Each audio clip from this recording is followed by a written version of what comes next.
deviation when I was in school, and very often I was caught daydreaming and banged off the head or rapped on the knuckles with a plastic rule.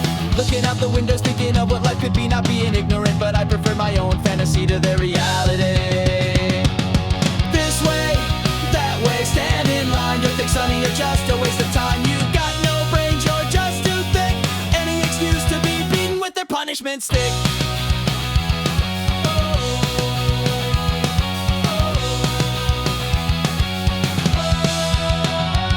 Their teaching methods were a one-way system.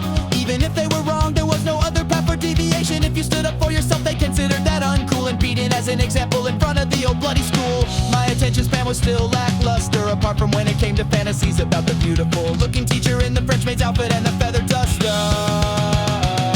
So day by day, their education system drained my brain, preferring to look out the window at the sun and the rain, and in the wintertime, hoping for everlasting snow. Cause school would shut down and I didn't have to go. I wasn't that smart, but I certainly wasn't thick. I just questioned your intellectual integrity. That thought by beatings us somehow would break us, you psychotic lunatic.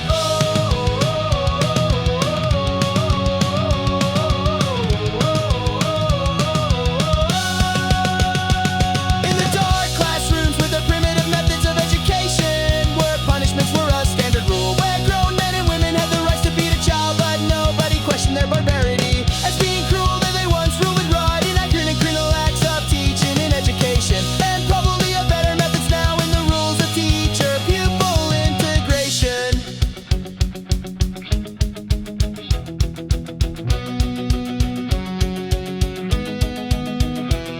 No more standing outside the classes, or wearing the dunce's hat, or the lashing of the cane. But does their teaching sink into their tiny little brains? Does education now make the kids smarter, or just rebellious, outspoken activists that have all become a martyr?